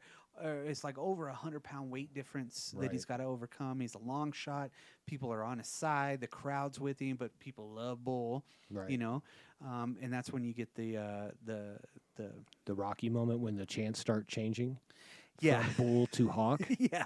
Well, that was in there. It was Well, very much like Rocky 4. yeah, right. They're kind of circling each other at the Oh, very yeah, beginning yeah. to the one deal, and he's got his kid with him because he's like, all right, I can do this shit. And they're kind of sizing each other up. They get there, and yeah, Sylvester Stallone's like 5'6", and he's like 6'5". The dude is massive, Absolutely. right? His arm is bigger than Stallone's torso, For sure. you know. So kind of get into they do the other shot, and he's like, this is where I kind of like go into second gear, Yeah. you know. That's when he talks about that. Yeah. And the other and I like On the interview side. You're yeah, talking and then about. Hurley's got the Las Vegas County Jail hat on. Like, goddamn. And he's like, yeah, this is my table. I'm going to break your arm. I'm going to kill you. So that way you know not to step in my area ever again. Right. Totally fucking intimidating. And he's just like, yeah, I just go into second gear. You know, it's like a switch. I'm like this truck. Yeah. And, yeah. Like a machine. Yeah, like he was staring at the truck that one time, too. Yeah. And they kind of, that was in the final four, I Yeah. think. So they get there, and Bull's like, come on. He says it like 80 times. he Come does. on. And he has that big, giant, birth of arms, I mean, it's fucking massive. Dude Like, is huge. Yeah. like he could knock a hole through a goddamn super tanker. He could definitely play the Juggernaut. No shit, right? And so they're getting ready. It's almost time. Then boom, right? They start going. He's losing, Yeah. big time losing. And he's like, "No, his hand touched." He's like, "No, it didn't." And then all of a sudden, hand slips. Guess what? Guess what's gonna happen? Got to tie them together. Mhm. They Bind got them the together. glove. They got the glove, right? Yep. So the first thing that Bull does is knock him in the face. Yeah, just punches him. He's like, "Pow." He's like, but Lincoln just shakes it off. He's like, no. He like puts his hand up. No, it's No. good. everything's cool. Yeah. I got this. He's bleeding, everything. Michael's over there, but yet that's when Robert Loggia's like, Michael, Yeah. right there, Yeah. right? It's like, son of a bitch, Everything is firing everywhere, and it's all coming together on this last deal. And he's like, he just pulls that strength out because they get that deal, and he does the over the top. The first time in the tournament, too. That's right. First time. Hurley never lost a match in 5 years. Mm-hmm. Not even in the double elimination. That's my question. Mm-hmm. So So how did he win? it was the final match. No. It's a double elimination. You're that means right. he has to beat him twice. That's why the first time I watched it, I was like, does he have to beat him again? Right. But he didn't. No. That was my thing at the beginning of this. Yeah, because Hurley never lost. Right. Wow. I never really even put that together. So, yeah. Unless they gave him a loss for punching him in the mouth. Right. But they don't mention that. No. They don't mention anything. Yeah. Yeah. Which maybe that whenever before they do the glove, they consider that a loss. Did he let go? Or slipped? But they didn't say that. I'm just saying. Maybe, yeah. Yeah. Well, he beat him. He did beat him. And even Hurley's like, oh, okay, I guess you're fucking good. We're Well, friends and then now. the whole time while all this is going on, too, you can see, like, Michael's just, like, he's so into it. He's happy. He's whatever. And this is where you get Loja's turn. Yeah. He's Because he looks over and he looks at what's going on. He looks at the crowd. He looks at his grandson looking at his father. and he's like, holy shit, he doesn't look at me like that. And then you get the Yes. little tears in the Yes. eye welling up. And Oh you're my like, God. oh, my God. Robert Loja's gonna cry. I'm gonna cry. I mean, it's a powerful moment when he figures out. Yep. Well, and then when he wins, of course, Michael runs up there and he holds him up there and they're like hugging. Right. And, so that's all part of it, too. Yeah, and he's got that victory stance. You know what I He's mean? holding the kid up like a trophy. They got the trophy. The kid's holding the trophy while he's holding his kid up like a trophy. And then Bull came over or Yeah. what's his name? The main opponent guy. Bull Hurley. Bull Yeah. just picks him up. Yeah. And has him on his arm. No, that doesn't happen. But that would have been cool. That would have been awesome. That would have been the shit. Because he would have looked like a child. Yeah. Yeah. That would have been fucking ultimate. But yeah, they kind of show The new truck. the new truck. But here's the thing that they don't really tell you, or they don't show you, because something made the cutting room floor. Okay, when they're walking out to the truck, him and Michael, right? You see in the background, Robert Loggia's walking away to the limo. So we never had that, whatever that conversation could have been. And it must have been okay, Yeah. because he let him go. Well, with yeah. him. Yeah. And then Michael's like, yeah, we could call it Sun and Hawk. Yeah. He's like, No. How about Mm, Hawkins' son? that could work. Hawkinson. Yeah. I like it. Human music. But yeah, so you know that they ended right, I guess, at that point. Right. And yeah, if Home Dude owned a trucking company, like the biggest Western Seaboard trucking company, I could see that, and that's how he Sure. met his wife, and he never wanted to get his That's- wife involved with truckers, and That's in the new movie, Under the Top, which is a prequel. That's what we'll be exploring, Brock. Under the Top. Under the Bottom. So, you know what? And I watched this movie all the way through the credits Yeah. this time because, of course, they're doing their whole like the last montage. It's almost like the end of a A-Team episode. A lot of just truck shots driving. Yep. And we're done. Over the Top is over with. It's almost like they were, hey, you know what we should do? You remember that movie that came out earlier this year? Edge of Hell? Or Rock and Roll Nightmare? Let's do it together. We should do more truck scenes. Just more. More. Here is this little connection that I don't know if anybody else has kind of put together or anybody else looks at it this way. Okay, so Nintendo was involved in this. Yes. Nintendo was a huge thing for Canon, right? Right. All of the arm wrestling competitors, you know who they remind me of? Fighters From Tyson's Mike Punch-Out? Tyson's Punch-Out. And does that make Stallone Little Mac? I think so. I think so too. See what I'm the Yeah. weird correlation on that? Because I every time That they would sounds show the very montage, 80s. yeah, You know, the little guy fighting the big guys. right, you right. know? But it's you have these personalities of Oh, these for people, sure. just like you had in Mike Tyson's Punch Out. Yeah. Who had the goddamn platforms on? Which person had the platforms on? More than one person. They show 'em- They show a couple of them, and I think that's so there's not a height advantage when they're standing up at the thing. Yeah. know. But it But is obviously, weird. that's something normal. Yeah, I you know? guess right because they were like 6, 8 inches. They were I would- fucking yeah, tall I ass don't know, platforms. man. And I thought it was the Asian dude, or I think the Asian dude did have some on, but I, I think think they so. showed multiple. and the little bitty guy that was in the final 8, the one that was like that lost a bull that was like, Right. has the weird sounds and Yeah, stuff, yeah. and he was, I guess, him and Grizzly were like buddies, right? Because he like gave him a hug after he lost. Right. Yeah. So I don't know. It reminds me of a video game. They even had toys for this. Oh, I don't remember that. Nobody does. But there is over-the-top toys. Could you get the truck? No, I don't think so. That's bullshit. It was like, did you know Karate Kid had toys? Oh, yes. Yeah. This was Karate Kid also had a Nintendo game. I think, didn't Over the Top. I don't think so, brother. I think you're out your mind. I think that they should have. Arm wrestling video game sounds terrible. Well, you could buy your own arm wrestling sets too. Oh, Over the Top Collectibles. It looks like you have everybody from the movie, even some dude with the cowboy hat on Is and that overalls. Terry Funk? I don't know. I don't know. But these are like very sought after from what I understand. These came out in '86. Like you could get Bull and who's this dude? Sylvester Stallone in Canon Films Over the Top. Yeah. Really, I mean, they had their own little, articulation where you could put them on the deal and you can arm wrestle them and shit.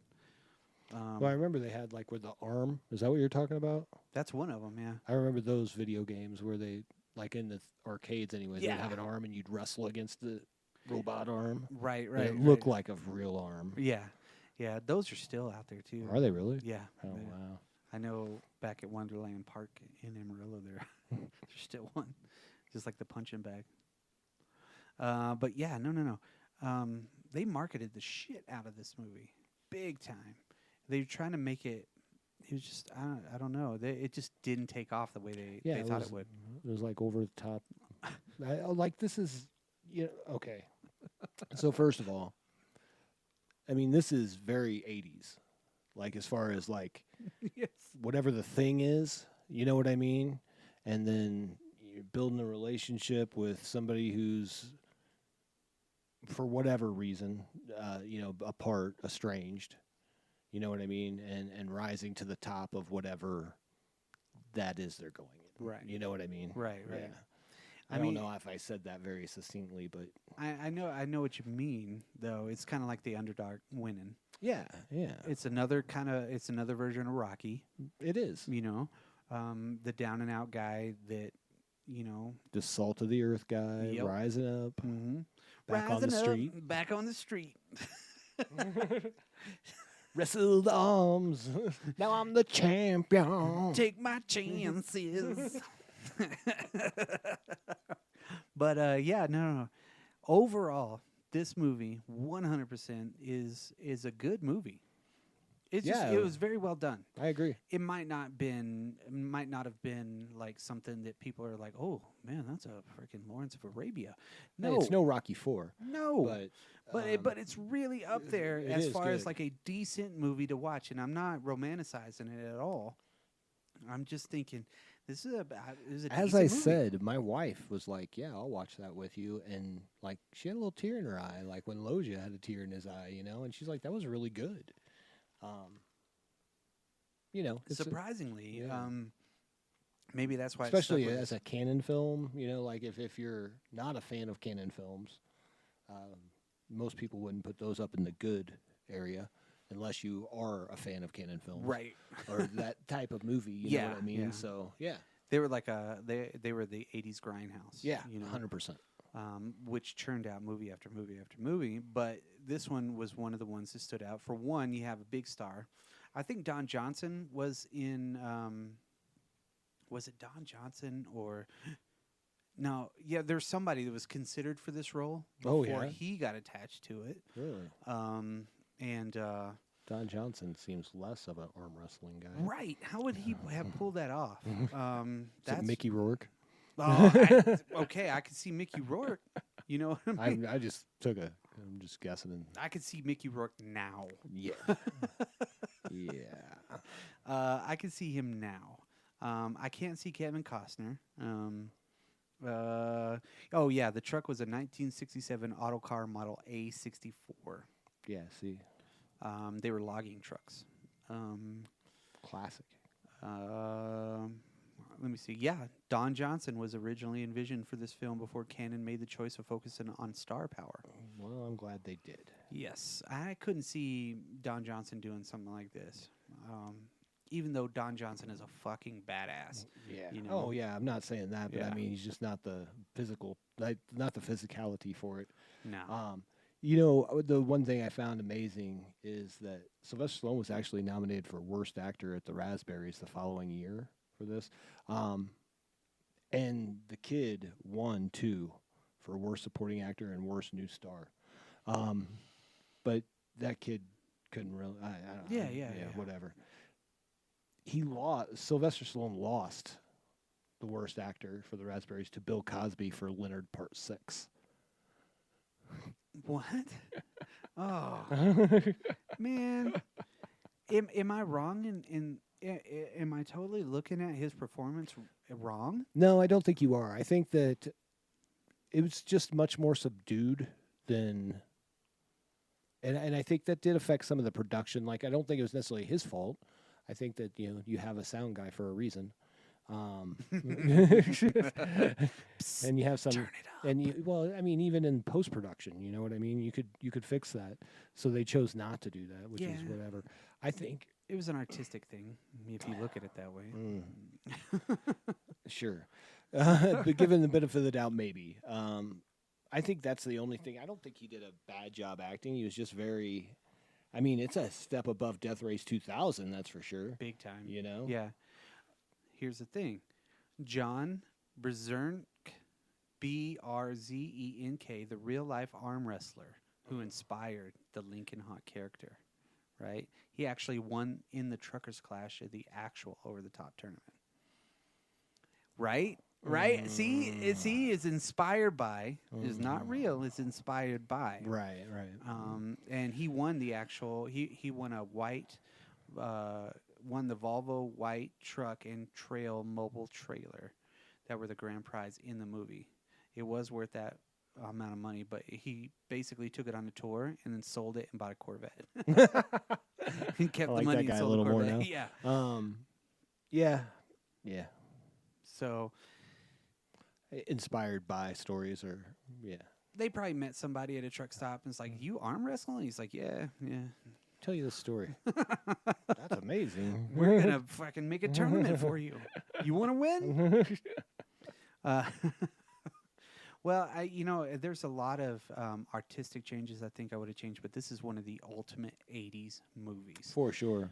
Everything that Stallone did at this point with Cannon, I think that is, if you were to. Was it really this and Cobra, right? Were the two big Stallone Cannon films? Yeah. Yep. And could you imagine having the stable of people that Cannon had, though? Because wasn't Missing in Action Cannon film as well? Mm-hmm. Yeah, so you had Chuck Norris over there kicking ass, and he did some other movies with him as well, Yeah. obviously. Yeah. Invasion Jean-Claude- USA. right. Yeah. We had Jean-Claude Van Damme, right, for Cyborg. Mm-hmm.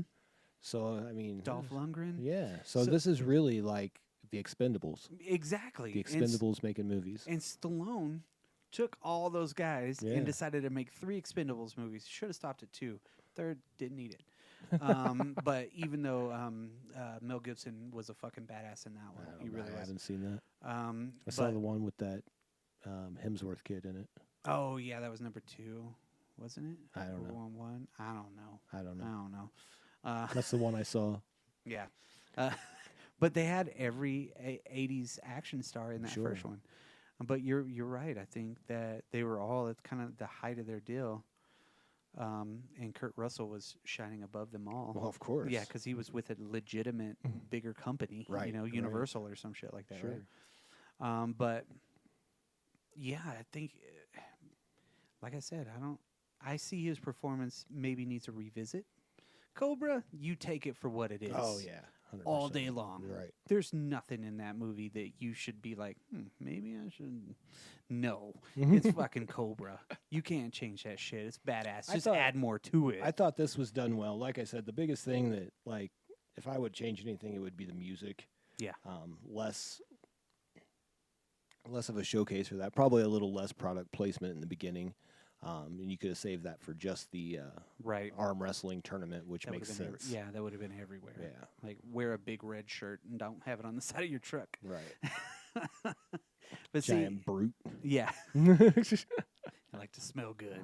When you're a truck driver, you like to smell good and brute. The first thing he's delivering isn't like farm implement of some sort, like a tractor or something. Yeah, he was going through like a really small Colorado town, Yeah. dropping it off somewhere. That's I mean, this movie, I put it up there in one of the best films of the '80s.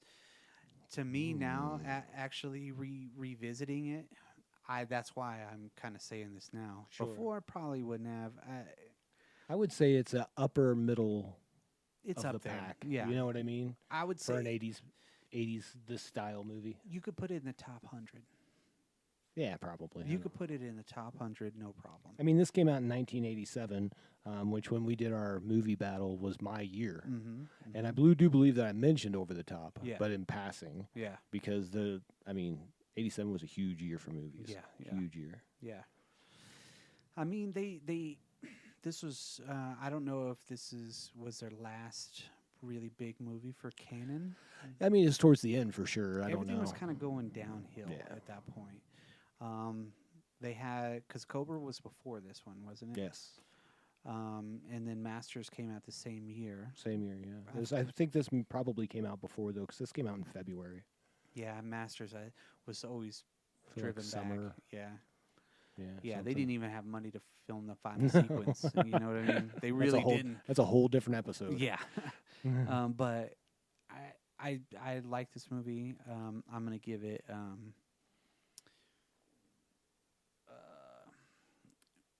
8 over the tops out of 10. Oh, okay. You know, the move I'm talking about. Oh, okay. 8 over the top moves out of 10 over the top moves. That's fair. Yeah, I mean, it would have lost twice. Well, then it would have been eliminated. Yeah. On the real, I would give this movie, probably, I'll say 3 out of 5 over the top moves. as I don't know what else, but like in my heart, this is like a 5 out of 5. Yeah. Because I love this movie and I watched it so often. So I try not to let my sentimentality. Man, this sounds like a chocolate bar. It is really cloud my judgment, though. You know what I mean? Yeah, Because yeah, I know yeah. there's shortcomings. I get it. Oh, yeah. There's major But things in I this, yeah. enjoy it. Yeah. I enjoy it very, very much so. Like I was saying with like Cobra and Tango and Cash, things like that. You know, there's so many things. You're just like, what the fuck? But they're fun, you know? But that's exactly Yeah. what they were made for. They Yep. they were made to be watched on the big screen and to feel something. Yep. You know, so that is our episode about Over the Top. Over the Top, starring Sylvester Stallone. Meet me halfway. Yeah, the world does not meet you halfway. So you can get in touch with us if you like what you hear on Gmail. Just look for the Drop Culture Podcast. Type that in at the very top at gmail.com. Go to the Drop Culture website, dropculture.com. Go to YouTube, Facebook, Instagram, Twitter. podcastersonly.com. We are everywhere. Everywhere you want to be. Yes. We are better than the Diners Club because we're for real. Right. The only thing the Diners Club had on us is Telly Savalas has not yet been on this show. Not yet. Not yet, but huh? Is he alive? I don't think so. I don't think so either. It's like maybe he won't ever be on this show. But what are your thoughts and feelings about, Stallone in canon, any of his movies, or this movie in particular? If you were about our age whenever you were growing up and you knew this movie, you probably have a lot of the same feelings that we do about it. It is just a very cool movie. It'll always remain cool because it came out when we weren't cool. So, with that said, thanks to all of our sponsors, Colorado Junk Removal. Awesome. Yeah. So, And once you want to check out one of our other sponsors, you can check out Mataint. Nothing's fresher than Mataint. yeah, it's better than Brute. There you go. With that, peace. Later. I just learned that Telly Savalas was Jennifer Aniston's godfather. What? What?